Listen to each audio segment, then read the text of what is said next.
Welcome back to my MJ vlogs. ನಾನು ಇವತ್ತು ಎಲ್ಲಿಗೆ ಹೋಗ್ತಾ ಇದ್ದೀನಿ ಗೊತ್ತಾ? ಶ್ರೀ ಚಾಮುಂಡೇಶ್ವರಿ ಬಸವಪ್ಪನವರ ಪುಣ್ಯಕ್ಷೇತ್ರ ಗೌಡಿಗೆರೆಗೆ ಹೋಗ್ತಾ ಇದ್ದೀನಿ. ನಾನು 7:15ಗೆ ಮೆಜೆಸ್ಟಿಕ್ ರೀಚ್ ಆದೆ. ಅಲ್ಲಿಂದ ಸ್ಯಾಟಲೈಟಿಗೆ ಟಿಕೆಟ್ ತೊಗೊಂಡು ಮತ್ತು ಮಂಡ್ಯ ಮೈಸೂರು ಬಸ್ ರೆಡಿ ಇತ್ತು. ಅಲ್ಲಿಂದ ಚನ್ನಪಟ್ಟಣಗೆ ಟಿಕೆಟ್ ತೊಗೊಂಡೆ. ಸೊ ಚನ್ನಪಟ್ಟಣಕ್ಕೆ ಬಂದ ತಕ್ಷಣ ಬಸ್ ಸಿಕ್ತು ಮಲ್ಲನಕುಪ್ಪೆ ಅಂತ. ಫೈನಲಿ ನಾನು ಗೌಡಿಗೆರೆಗೆ ಬರೋ ಅಷ್ಟೊತ್ತಿಗೆ 9:15 ಆಗಿತ್ತು. ಸೊ ಇಲ್ಲಿಂದ ನಾವು ಒಂದು 4 ಮೀಟರ್ಸ್ ವಾಕ್ ಮಾಡಬೇಕು.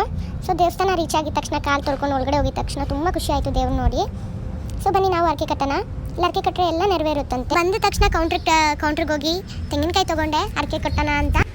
ಅದಾದಮೇಲೆ ದರ್ಶನ ಎಲ್ಲ ಮುಗೀತು. ದರ್ಶನ ಮುಗಿದ ತಕ್ಷಣ ಅಲ್ಲೊಂದು ಆಂಜನೇಯ ಸ್ಟ್ಯಾಚು ಇತ್ತು. ಆಂಜನೇಯ ಸ್ಟ್ಯಾಚುಲಿ ಎಲ್ಲ ಕಾಸಿಗೆ ಟ್ರೈ ಮಾಡ್ತಿದ್ದು. ನಾನು ಟ್ರೈ ಮಾಡಿದೆ. ನೆಕ್ಸ್ಟ್ ಇವಾಗ ಬಸಪ್ಪನವರ ಟರ್ನ್.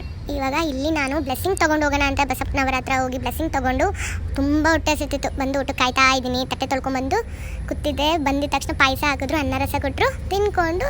ಸೊ 12 ಗಂಟೆ ಅಷ್ಟೊತ್ತಿಗೆಲ್ಲ ದರ್ಶನ ಆಯಿತು. ಬಸ್ 1:15 ಅಂದರು. ಅದಕ್ಕೆ ನಾನು ಆಟೋ ತೊಗೊಂಡು ಬಂದುಬಿಟ್ಟೆ.